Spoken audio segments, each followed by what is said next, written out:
पूर्ण पुरुषोत्तम भगवान स्वामीनारायण ब्रह्म स्वरूप गुरुहरि परम पूज्य प्रमुख स्वामी महाराज અને પ્રગટ ગુરુહરિ પરમ પૂજ્ય મહંત સ્વામી મહારાજના શુભ આશીર્વાદથી રાજકોટને આંગણે આયોજિત માનવ ઉત્કર્ષ મહોત્સવની અંદર પધારેલા સર્વે પૂજનીય સંતો, માનનીય શ્રી ધીરુભાઈ, સર્વે મહાનુભાવો, સમગ્ર શહેર અને ગ્રામ્ય વિસ્તારમાંથી દૂર અને સુદૂરથી પધારેલા સર્વે ભક્તો ભાવિકોનું આ વ્યાસપીઠ ઉપરથી હાર્દિક સ્વાગત કરું છું. સૌ કોઈને હૃદયપૂર્વકના જય શ્રી સ્વામિનારાયણ. વિશ્વવંદનીય સંતવર્ય પરમ પૂજ્ય પ્રમુખ સ્વામી મહારાજ જેઓના નામ અને જેઓના કામથી અપરિચિત હોય એવો ભાગ્યે જ કોઈ ગુજરાતી કે ભારતીય હોઈ શકે. જેઓએ પોતાના જીવનના 95 વર્ષ જીવ પ્રાણી માત્રના હિત માટે સમર્પિત કરી નાખ્યા એવા સંત ગત વર્ષે જ આપણા સૌ કોઈની વચ્ચે સ્થૂળ દેહથી વિદાય થયા. પરંતુ આવા સંતના જીવનમાંથી, તેઓના સદગુણોમાંથી પ્રેરણા પ્રાપ્ત કરી શકીએ, તેઓના કાર્યોને એક ઉચિત અંજલિ આપી શકીએ, એના માટે પરમ પૂજ્ય પ્રમુખ સ્વામી મહારાજ શતાબ્દી મહોત્સવની ઉજવણી દેશ અને વિદેશની અંદર થઈ રહી છે. તેના એક ભાગ સ્વરૂપે રાજકોટ મંદિર, જેની સ્થાપના, જેની મૂર્તિ પ્રતિષ્ઠા કાલાવાડ રોડ પર જે આવેલું છે, ઈસવીસન 1998માં પરમ પૂજ્ય પ્રમુખ સ્વામી મહારાજે એ ભવ્ય મંદિરની ભેટ આપી હતી. એ મંદિરને આગામી વર્ષે 2018ની અંદર 20 વર્ષ પૂરા થઈ રહ્યા છે. એટલે કે મંદિરનો દ્વિદશાબ્દી મહોત્સવ આવી રહ્યો છે. પરમ પૂજ્ય પ્રમુખ સ્વામી મહારાજ શતાબ્દી મહોત્સવ અને રાજકોટ મંદિર દ્વિદશાબ્દી મહોત્સવ ઉપક્રમે આ માનવ ઉત્કર્ષ મહોત્સવનું ખૂબ સુંદર આયોજન કરવામાં આવ્યું છે. શા માટે માનવ ઉત્કર્ષ મહોત્સવ એવું શીર્ષક? 84 લાખ યોની છે, કાગડા, કૂતરા, બલાડા, અનેક અવતારો છે. દરેકના નામ પણ જાણી ન શકીએ એટલી અસંખ્ય યોની છે. એ તમામમાં આપણે જન્મ લઈ ચૂક્યા ત્યાર પછી આ માનવ જન્મની પ્રાપ્તિ થઈ છે. ભગવાનનું છેલ્લામાં છેલ્લું મોડલ, લેટેસ્ટ મોડલ આ માનવ શરીર છે. આઈફોન 4 હતા, 5 આવ્યા, 6 આવ્યા, સેમસંગમાં પણ નવા વર્ઝન આવ્યા કરે છે. ભગવાને માણસ બનાવ્યો ત્યાર પછી કોઈ નવું માનવ શરીરનું વર્ઝન આપ્યું નથી. Main is A crown of the creation. ભગવાનના જેટલા કઈ સર્જન છે એમાં શ્રેષ્ઠમાં શ્રેષ્ઠ સર્જન આ માનવ શરીર છે. માનવના આકારમાં ફેરફાર કરવા માટે આ પારાયણ નથી, પરંતુ માનવના વિચાર, આચાર અને વ્યવહારમાં ફેરફાર કરવા માટે આ માનવ ઉત્કર્ષ મહોત્સવ છે. આકારમાં ફેરફાર એ વિજ્ઞાન પણ હવે નહીં કરી શકે. શા માટે આ માનવ ઉત્કર્ષ મહોત્સવ છે? વર્ષો પૂર્વેના કૂતરા, વર્ષો પૂર્વેના ગધેડા જે પ્રકારની પ્રવૃત્તિઓ કરતા હતા, જે પ્રકારની તકલીફો સહન કરતા હતા, એ તકલીફો સદીઓથી બધી જ યોનિની અંદર જીવો એ સહન કરી રહ્યા છે. જ્યારે માણસ કેવી સુવિધા અને કેવી સવલતો ભોગવતો થઈ ગયો, છતાં પણ માનવ જાતિની અંદર ઉત્કર્ષની આવશ્યકતા શા માટે છે? થોડાક વર્ષો પૂર્વે એક માનવ જંગલમાંથી પસાર થતો હતો. એની પાછળ સિંહ પડ્યો. બચવાનો પ્રયત્ન કર્યો, ખૂબ દોડ્યો, છતાં સિંહ એની પાછળની પાછળ આવે છે. જોયું કે સિંહ તો હમણાં પહોંચી વળશે. બચવા માટે ઝાડ ઉપર ચડી ગયો. ઝાડ પર ચડીને નિરાંતનો શ્વાસ લેવા જતો હતો. ત્યાં ઝાડ ઉપર તો એક બુઢિયો વાંદરો બેઠો હતો. માણસ ગભરાઈ ગયો કે સિંહથી બચવા માટે ઝાડ પર ચડ્યા તો અહીંયા તો વાનર સ્વરૂપે મોત પાછું સામે આવ્યું. એ સમયે વાનર કહે છે, ચિંતા ન કર, તું મારા આશરે આવ્યો છે, શરણે આવ્યો છે, તને હું બચાવી લઈશ.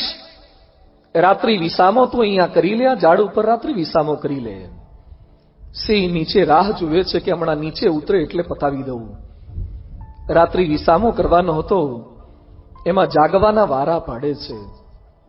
વાનર માણસને કહે છે કે 3 કલાક તું સૂઈ જા, 3 કલાક હું જાગું છું, ફરીથી હું સૂઈ જઈશ, પછી તું જાગજે. એવા સમયે માણસ જ્યારે સૂતો છે ને વાનર જાગ્રત છે, નીચેથી સિંહ એ પેલા વાનરને પ્રલોભન આપતા કહે છે કે મારે તો માણસને જ ખાવો તો, પરંતુ આ ઝાડ પર ચડી ગયો, હવે તો નીચે ઉતરે એવો નથી, પણ તું એને ધક્કો મારી દે, નીચે પડી જાય તો હું એને જમી જવું. વાનર કે છે આ મારા શરણે આવ્યો છે, આજે હું એને ધક્કો ન મારી શકું. જે શરણાગત છે એનો અનાદર ન કરી શકું, વિશ્વાસઘાત ન કરી શકું. 3 કલાક પૂરા થઈ ગયા, વાનરનો સુવાનો વારો આવ્યો અને માણસનો જાગ્રત રહેવાનો વારો આવ્યો છે. એ સમયે સિંહ ફરીથી હવે માણસને લલચાવવાનો પ્રયત્ન કરે છે કે મારે તને ખાવાનો હતો, પરંતુ તો સેફ થઈ ગયો છે, ભૂખ ખૂબ લાગી છે, તું નહીં તો કઈ નહીં, વાનરને ધક્કો મારી દે, હું એને જમીને જતો રહીશ. અને માણસ તો બુદ્ધિશાળી પ્રાણી કહેવાય ને, અને વાનરને ધક્કો માર્યો, પણ વાંદરા મોટે ભાગે પોતાની પકડ ચૂકે નહીં. ધક્કો માર્યો અને જેવો પડવા ગયો, તરત જ ગુલાટ મારીને વાનર પાછો આવી ગયો, નીચે પડ્યો નહીં. હવે તો માણસને વધારે ગભરામણ થઈ કે જેણે આશ્રય આપ્યો હતો એને જ આપણે ધક્કો માર્યો, હવે તો આજે પતાઈ જ દેશે. માણસ ગભરાતો તો એ સમયે વાંદર કહે છે ડરીશ નહીં, ગભરાઈશ નહીં, નહીં મારું. માણસ કહે છે મારાથી ભૂલ થઈ ગઈ, આવી મારી દાનત નહોતી. એ કે હું જાણું છું તારી દાનતો કેવી હોય છે, પણ એક હું તને પાઠ આપવા માંગુ છું, એક તું મને વચન આપ. આજ પછી તમે તમારા બાળકોને પાઠ્યપુસ્તકોમાં જે ભણાવો છો ને કે માણસના પૂર્વજો વાનર હતા, એ પાઠ્યપુસ્તકમાંથી, સિલેબસમાંથી કાઢી નાખજો. અમારી ઓલાદો ક્યારે ધક્કા મારવાના કામ ન કરે. વાનરમાંથી માનવ બન્યા હોય, તમારા પૂર્વજ જો અમે છીએ, અમે આજ સુધી કોઈ શરણે આવેલાને ધક્કા માર્યા નથી. જ્યારે તમે જેણે આશ્રય આપ્યો હોય એને મારતા લેશ માત્ર બીક લાગતી નથી. આજે પશુ પણ ન કરે એવી ક્રિયાઓ માનર કરવા લાગ્યો છે. આજે સમાજમાં મચ્છર કરડવાથી કેટલાક માણસો મર્યા હશે, અરે કૂતરા કરડવાથી પણ કેટલાક મર્યા હશે, અરે વાઘ અને સિંહના એટેક થવાથી કેટલાક મર્યા હશે, પણ શ્રોતાજનો માણસ કરડવાથી સૌથી વધારે મર્યા છે. જેટલા મચ્છરથી નથી મર્યા, જેટલા કૂતરાથી નથી મર્યા, એટલા માણસ કરડવાથી મર્યા છે. મોડી રાતે નીકળતા આપણને બીક કૂતરાઓની લાગે છે, સાપની બીક લાગે છે, સિંહની બીક લાગે છે. આપણા દીકરા દીકરીઓને રાત્રે એકલા પાછા આવતા બીક કોની લાગે છે? માણસથી ગભરાય. આજે ઘરે અહીંયા પારેણમાં આવતા પહેલા પણ તાળું મારીને આવ્યા છીએ, કોની બીક છે? આજે પૃથ્વી પર જેટલું સારું થયું છે એ પણ માણસને લીધે છે. શાંતિ પણ માણસને લીધે અને અશાંતિ પણ માણસને લીધે છે. પ્રશ્નો કેટલા પ્રશ્નો, એ પ્રદૂષણનો પ્રશ્ન હોય, આતંકવાદ હોય, નક્સલવાદ હોય, વ્યસન હોય, ચોરી હોય, હત્યા હોય કે બળાત્કાર હોય, બધું જ માનવને લીધે છે. માનવ છે પણ માનવતા ખૂટે છે. એના માટે આ માનવ ઉત્કર્ષ મહોત્સવ છે. આ કથા કોઈ રામાયણ પર નથી, આ કથા કોઈ મહાભારત ગીતાના શ્લોકો પર નથી, કે રામાયણની ચોપાઈઓ પર નથી, કે ભગવાન સ્વામિનારાયણના વતનાઓ શિક્ષાપત્રી એના વચનો કે શ્લોકો પર પણ નથી. વિશ્વના અનેક ગ્રંથો સંતો વાંચે છે. એ ગ્રંથોમાં જે સાર છે, એમાં જે માનવતાની વાતો છે, એ વાતોને આપ સમક્ષ રજૂ કરવા માટે સર્વ ગ્રંથોના સાર રૂપી આ પારાયણ છે. જે પાણી શરીરનો મેલ સાફ ન કરી શકે એ પાણી શું કામનું? જે ખાણી પેટની ભૂખ ન વટાડી શકે એ ખાણી શું કામની? એમ જે વાણી મંચ ઉપરથી આપણી સમસ્યાઓના સમાધાન ના આપી શકે એ વાણી શું કામની?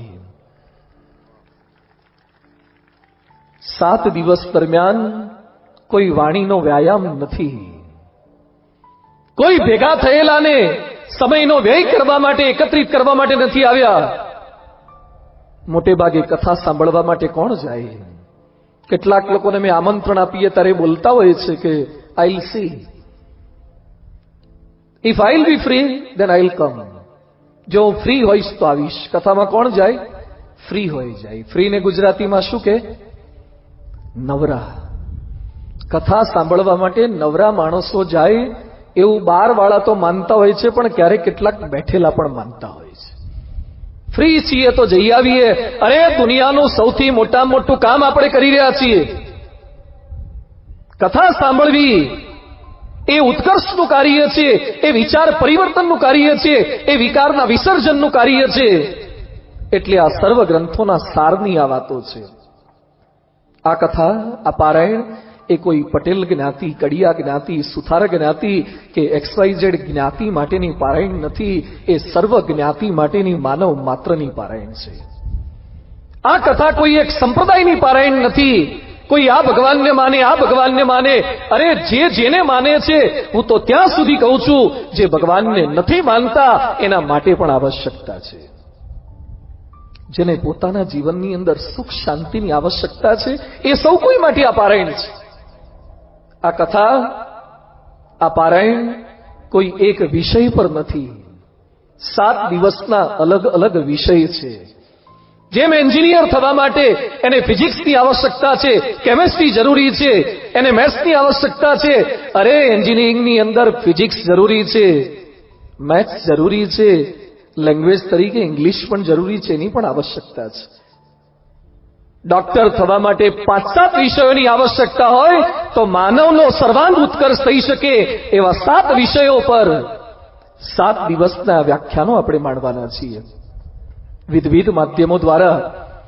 એમાં આજે ધીરુભાઈએ મંગલ પ્રારંભ આ માનવ ઉત્કર્ષ મહોત્સવનો કર્યો. એમની લાક્ષણિક શૈલીમાં એમણે બહુ સુંદર વાતો કરી.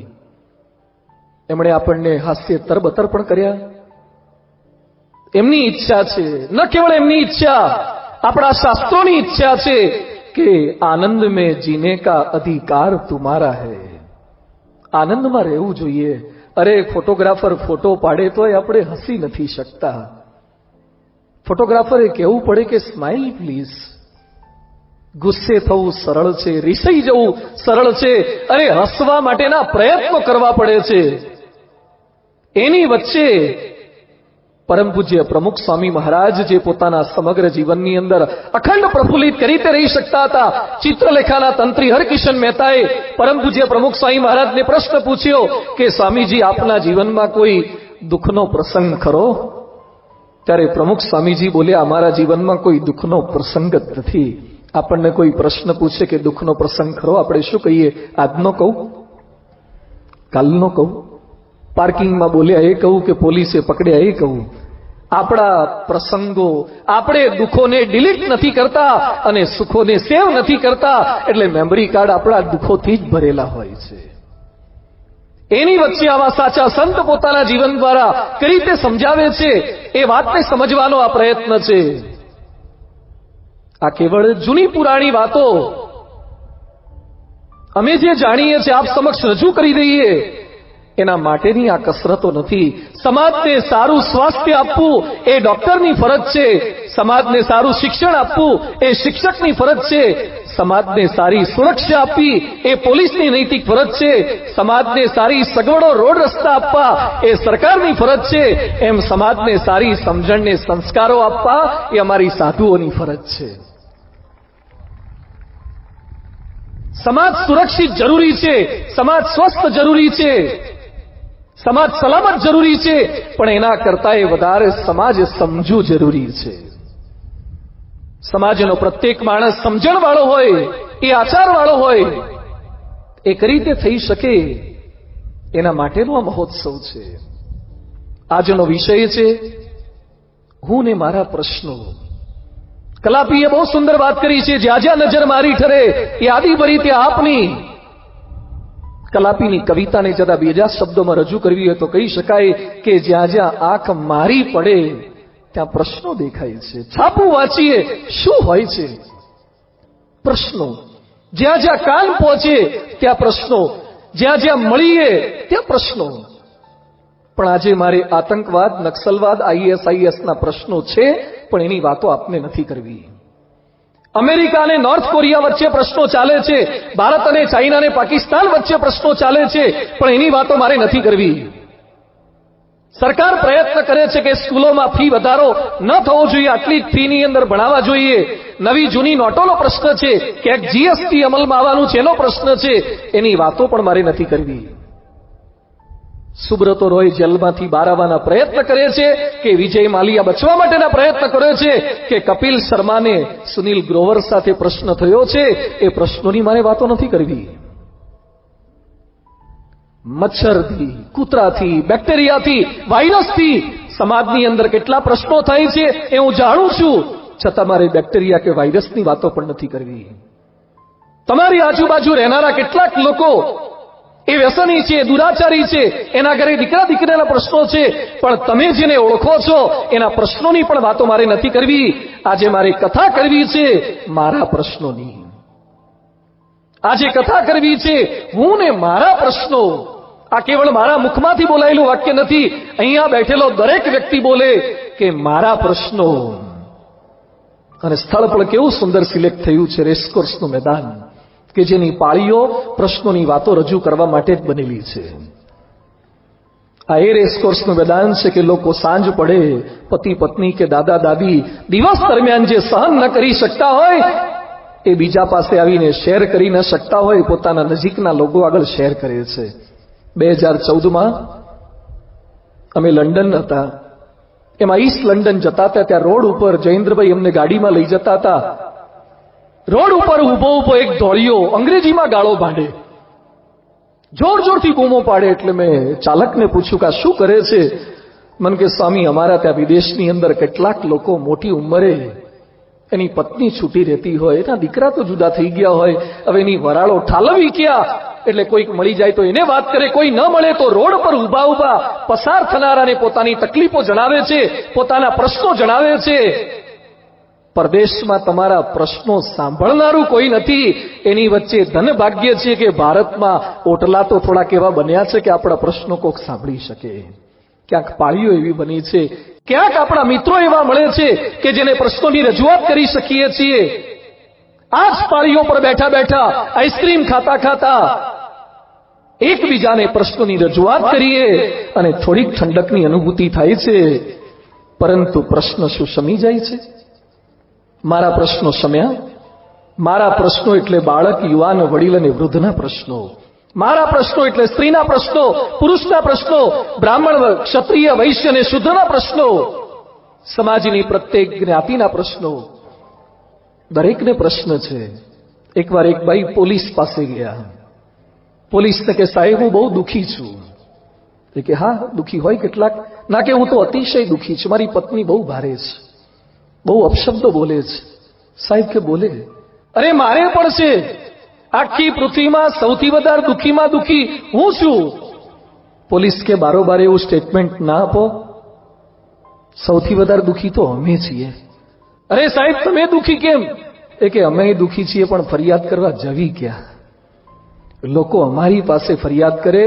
અરે જજને પણ પ્રશ્ન હોય છે ને વકીલને પણ પ્રશ્ન હોય છે, ડોક્ટર પણ માંદા હોય છે, અને કેટલાક શિક્ષણ પણ અભણ હોય છે, કહેતા એને કેટલાક વિષયનું અજ્ઞાન હોય છે. પ્રશ્ન દરેકને છે, પણ કેટલાક પ્રશ્ન દેખાય જેમ ફોન એક જ હોય, પણ એને મૂકવાની સિસ્ટમ જુદી જુદી હોય છે. કેટલાકનો ફોન લાઉડ ઉપર હોય, કેટલાકનો વાઇબ્રેટ પર હોય, કેટલાકનો સાયલેન્ટ હોય, કેટલાકનો કવરેજ એરિયાની બહાર હોય, અને કેટલાકનો સ્વિચ ઓફ હોય. પ્રશ્ન દરેકને આવે, પણ જેના લાઉડ પર મૂકેલા હોય એના પ્રશ્નો આજુબાજુવાળાને ખબર પડે. જેના વાઇબ્રેટ હોય એ થોડાક પોતે હલે એટલે નજીકમાં બેઠા હોય એને ખબર પડે. જેના સાયલેન્ટ હોય એને પોતાને ખબર પડે કે મારે પ્રશ્ન છે, બીજા કોઈને ખબર પણ ન પડે. જે કવરેજ એરિયાની બહાર છે એ તો મેન્ટલ હોસ્પિટલમાં એડમિટ કર્યા છે, એને ખબર નથી પ્રશ્ન શું છે. જે સ્વિચ ઓફ કરીને બેઠા છે, કહેતા જેને ભગવાનની અંદર ચિત્ત ચોંટી ગયું છે, આ લૌકિક પ્રશ્ન માત્ર એને અસર નથી કરી શકતા. પ્રશ્ન દરેકને છે, એના સમાધાન કરી તે પ્રાપ્ત કરી શકીએ, એની વાતોનો વિચાર વિમર્શ આપણે કંઈક કરી શકીએ. એના માટે આ કથા છે, એના માટે આ માનવ ઉત્કર્ષ મહોત્સવ છે. આજની આ પારાયણની અંદર એ સમજવાનો પ્રયાસ આપણે કરવાના છીએ. માનવ જીવનમાં કયા કયા પ્રકારના પ્રશ્નો આવે છે. પહેલા તો આપણી સમસ્યાને ઓળખવી પડે કે સમસ્યા શેને લીધે છે. એકવાર એક બાઈ મારી પાસે આવે, મને કે સ્વામી મારો દીકરો બહુ રડતો હતો. શું તકલીફ થઈ? એ કે સાવ નાનો બાળક, 1-1.5 વર્ષનો, બહુ સમજાવ્યો, છાનો રાખવાનો પ્રયત્ન કર્યો, ઘૂઘરા રમકડા આપ્યા છતાં છાનો રે. એની મમ્મીએ ફીડિંગ કરવાનો, સ્તનપાન કરવાનો પ્રયત્ન કર્યો તોય શાંત ન રહે. ડોક્ટર પાસે લઈ ગયા, પીડિયાટ્રિશિયન પાસે. ડોક્ટરને કીધું કે સાહેબ ઘણા સમયથી રડ કરે છે, થયું છે શું, કંઈક તપાસ તો કરો. ડોક્ટર તો હોશિયાર હોય આ ફિલ્ડના. ડોક્ટરે નાનકડા બાળકના પગ ઉપર પહેરાયેલી લેંગાની બાઈ થોડીક ઊંચી કરી તો એક રબર બેન્ડની 2-3 આંટીઓ ત્યાં ફિટ થઈ ગઈ હતી.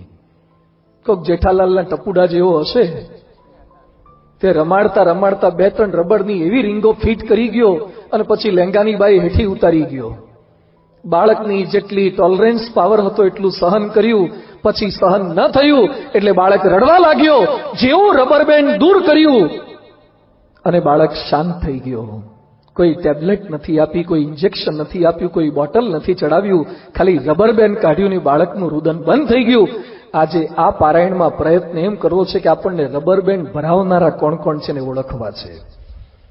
આપણને કોણ કોણ રબર બેન્ડ ભરાઈ જાય છે, કેટલાક જાતે જ ભરાવે છે અને પછી પાછા દુઃખી થાય છે.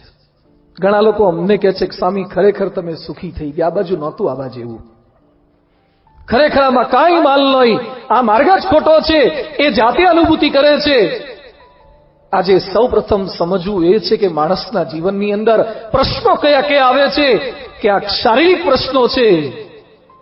હમણાં 2 દિવસ પહેલા જ એક ભાઈ મને મળવા માટે આવ્યા, બહુ જ મોટા બિઝનેસમેન છે. એના સગા સાળા જૂનાગઢથી એના ગામ પાછા જતા હતા, બાઇક પર હતા, 30 વર્ષની ઉંમર છે અને બાઇક એક સ્લીપ થયું, કમરના મણકા ખલાસ થઈ ગયા, નીચે બધું જ પેરેલાઇઝ થઈ ગયું છે. તમે કલ્પના નહીં કરી શકો એવા શારીરિક પ્રશ્નો આવશે. એ યુવરાજસિંહને પણ કેન્સર ડિટેક્ટ થઈ શકે અને આપણી કલ્પના ના હોય ત્યાં કેન્સર થાય, બ્રેસ્ટ કેન્સર થાય. આપણા જ એક ભક્ત અજમેરા પરિવાર અને પૂના જતા હતા, મર્સિડીઝ ગાડી છે એના ઘરે, રોડ ઉપર સાઈડમાં પાર્ક કરી અને કંઈક પાણી પીતા હશે, ત્યાં પાછળથી કોઈ ટ્રકે ઠોકર મારી, એક્સિડન્ટ થઈ ગયો. એ છોકરાના ગાલ ઉપર એટલા કાચ વાગ્યા, સ્ક્રેચ પડી ગયા છે. એટલો રૂડો રૂપાળો દીકરો હોય પણ ગાલ ઉપર આ ગા લાગી જાય છે. અરે ખીલ ધાધરને તો કોણ પૂછે છે? શું લોકોને શારીરિક પ્રશ્નો છે? અમે બોમ્બે એક બાઈના ઘરે ગયા, સાવ નાનકડું મકાન, આગળ એક રૂમ, પાછળ નાનકડું રસોડું, સંડાસ બાથરૂમ સોસાયટીના કોમન હતા. ઘરની અંદર એક નાનકડો બાળક સૂતો હતો. ઠાકોરજીનું પૂજન કર્યું. પછી મેં ભાઈને પૂછ્યું, આ બાળક કોણ છે? મને કે સ્વામીજી મારો દીકરો છે. મેં કીધું એને કહો પૂજન કરે. મને કે સ્વામી એ ઊભો નહીં થઈ શકે. બધું શું તકલીફ છે? એ કે એના બધા જ હાડકાં ઓગળી ગયા છે, ખાલી મસલ પર શરીર ટક્યું છે. આવી તકલીફ ડોક્ટરને બતાવ્યું. મને કે ભારતના તમામ ડોક્ટરને બતાવ્યું છે, પણ ડોક્ટર કહે છે 20-22 વર્ષ સુધી જીવશે, પછી એ મરી જશે, એનો કોઈ ઈલાજ નથી. બધું આ તો ભારે તકલીફ કહેવાય, ભારે પ્રશ્ન કહેવાય. મને કે સ્વામીજી હજુ તો તમે દીકરાને જોયો, મારી 16-17 વર્ષની દીકરી, એને પણ આ જ પ્રશ્ન છે, એને રસોડામાં સુવડાવી છે. દીકરાના પણ હાડકા ખલાસ, દીકરીના પણ હાડકા ખલાસ. 3 2 દીકરા દીકરીઓને આ રીતે પથારી પર સુવડાવી રાખવાના. એટલે એક નાનકડો 8 વર્ષનો બાળક ઠાકોરજી માટે પાણીને જ્યુસ લઈને આવ્યો. એટલે મેં એમને પૂછ્યું કે આ કોનો દીકરો છે? મને કે સ્વામીજી એ મારું 3જું સંતાન છે. બધું હી લુક્સ હેલ્ધી, એ તો સ્વસ્થ લાગે છે. મને કે સ્વામી ડોક્ટર કહે છે કે 12-14 વર્ષ સુધી આ રોગના ચિહ્ન ન દેખાય, 99.99% આ છોકરાને પણ આ જ રોગ થઈ શકશે. ઘરમાં 3 સંતાન હોય અને 3 સંતાનને આવો રોગ, આવી બીમારી, આવું દર્દ હોય, આવો પ્રશ્ન હોય, એવા સમયે ધન્યો ગૃહસ્થાશ્રમ લાગે કઈ રીતે? ક્યાંક શારીરિક પ્રશ્નો છે તો ક્યાંક આર્થિક પ્રશ્નો છે, નવી જૂની નોટોના પ્રશ્નો છે, સંતાનોને ભણાવવા છે પણ ફીનો પ્રશ્ન છે. આ જ રાજકોટમાં કેટલાય લોકો એવા છે જેને પોતાના મકાન નથી. કેટલાકને સૂચિતના મકાન છે ને ડિમોલિશન ન થાય એના માટે પ્રાર્થના કરી રહ્યા છે. કેટલાય લોકોને દેવું થઈ ગયું છે, કેટલાય લોકોએ લીધા હતા ને પાછા આપવાનું નામ લેતા નથી. ક્યાંક આર્થિક સમસ્યાઓ છે, ક્યાંક પારિવારિક પ્રશ્નો છે. હમણાં રાજકોટના જ ગાંધીગ્રામ વિસ્તારમાંથી એક દાદા કાલાવાડ રોડ પર મંદિરે અમને સંતોને મળવા માટે આવ્યા. મારી પાસે બેઠાને રડ્યા. મને કે સ્વામીજી, એક વિનંતી આપને કરવી છે. દર 2 મહિને મને એકવાર મંદિરમાં જમાડશો? હું જમાડીશ, પણ મને પ્રશ્ન એ થાય છે કે દર 2 મહિને એકવાર મંદિરમાં જમવાનું આપ કેમ કહો છો? મને કે સ્વામી, મારે 2 દીકરા છે અને એ લોકોએ ખવડાવવાના વારા પાડ્યા. એમાં નક્કી કર્યું છે કે 15 દિવસ આ ખવડાવે અને 15 દિવસ આ ખવડાવે. એમાં 30 દિવસનો મહિનો હોય ત્યારે તકલીફ નથી પડતી, પણ 31નો મહિનો આવે ત્યારે 2માંથી એકય નથી ખવડાવતા. એટલે 31મા દિવસે મને મંદિરમાં ખવડાવો. ક્યાંક પારિવારિક પ્રશ્નો છે, ક્યાંક પતિ પત્ની વચ્ચે પ્રશ્નો છે, ક્યાંક સંતાનોના પ્રશ્નો છે, ક્યાંક માનસિક સમસ્યાઓ છે, મનના પણ પ્રશ્નો લોકોને સતાવી રહ્યા છે. એ બધાની વચ્ચે આપણે આપણા પ્રશ્નોને ઓળખી શકીએ. હમણાં બીએડનો જ એક વિદ્યાર્થી આવે, બીએડની પરીક્ષા ચાલતી હતી. મને કે ટેન્શન છે, પાસ થવાશે કે નહીં થવાય એનું સ્ટ્રેસ રહ્યા કરે છે, આત્મહત્યાના વિચાર આવે છે. અત્યારે વિશ્વનો સૌથી મોટામાં મોટો કોઈ રોગ હોય તો એ ડાયાબિટીસ, કેન્સર, એઇડ્સ નહીં, પણ ડિપ્રેશન, ફ્રસ્ટ્રેશન, સ્ટ્રેસ એ બની ચૂક્યો છે. ક્યાંક આધ્યાત્મિક પ્રશ્નો છે. માળા કરીએ છીએ, ધ્યાન કરીએ છીએ, પણ મન લાગતું નથી. અરે નાળિયેર વધેરિયા, શુક્રવાર કર્યા, ધજાઓ ચડાવી, સોમવાર કર્યા, શનિવાર કર્યા, પણ ભગવાન અમારી સામે કેમ જોતા નથી? આ એક પ્રકારનો આધ્યાત્મિક પ્રશ્ન છે. પણ યાદ રાખીએ, દુનિયામાં જે પણ તાળાનું નિર્માણ થાય ને એની સાથે જ એની ચાવીની રચના પણ બની જાય છે. જ્યારે જ્યારે તાળું બને, તાળાનો જે મેન્યુફેક્ચરર છે એ જ ચાવીનું મેન્યુફેક્ચરિંગ કરી નાખે છે. ક્યાંક તકલીફ એ થાય કે ખોવાઈ જાય તો બીજી બનાવવી પડે. જે શિક્ષક કે જે સુપરવાઇઝર ક્લાસની અંદર પ્રશ્નપત્ર આપે એ જ ઉત્તરવાહી પણ આપે. જે પ્રશ્ન ડિઝાઇન કરે ને એ પેરેલલ એના મનની અંદર જવાબ પણ ડિઝાઇન થઈ જ ગયેલા હોય. એમ જેણે પ્રશ્નનું સર્જન કર્યું છે એને ખ્યાલ છે કે આ તમામ પ્રશ્નોના સમાધાન પણ થઈ શકે છે.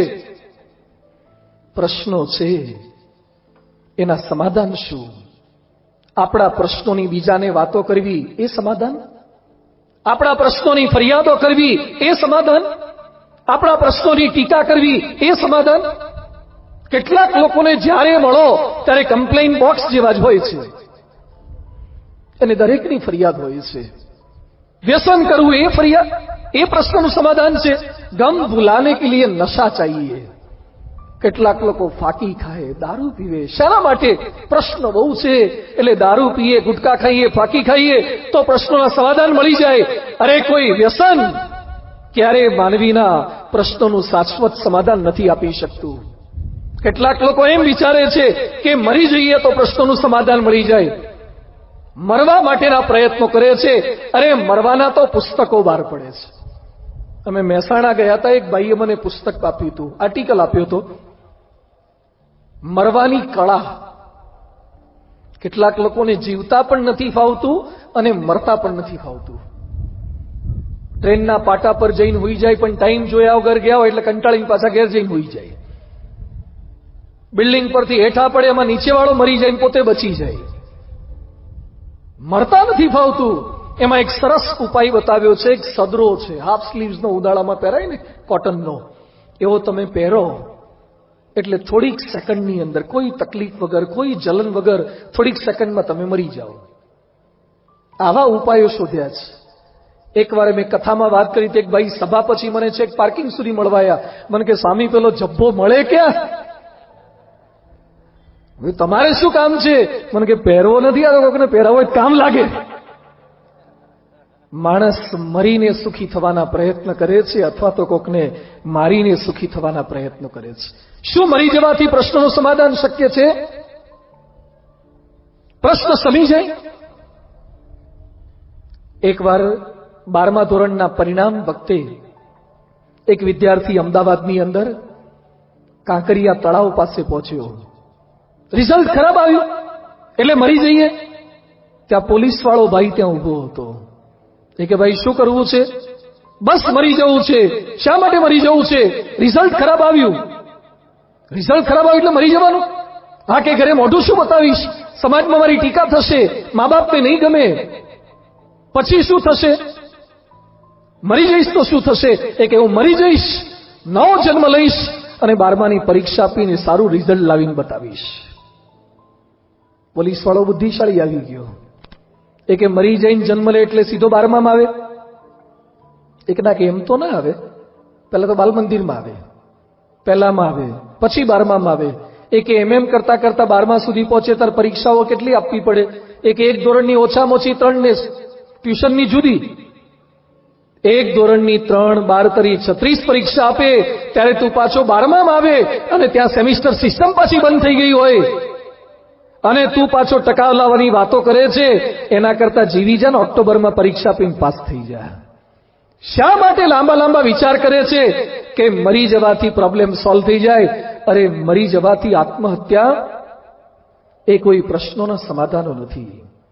જેને લીધે પ્રશ્ન થાય છે ને મારી નાખો. કેટલાક લોકો બોલે છે ને આ નડે છે, કોઈક સ્ત્રીને કે પુરુષને, કોઈ પારકી સ્ત્રી કે પુરુષ સાથે પ્રેમ થયો અને પોતાનો પતિ કે પત્ની નડે છે, મારી નાખો, સોલ્વ થઈ ગયો પ્રોબ્લેમ. જેલમાં જવાના વારા આવશે. કોઈકને મારી લેવા માત્રથી પણ કોઈક સમસ્યાઓના સમાધાન નથી. અરે હત્યા કે આત્મહત્યા પણ પ્રશ્નોનું સમાધાન નથી.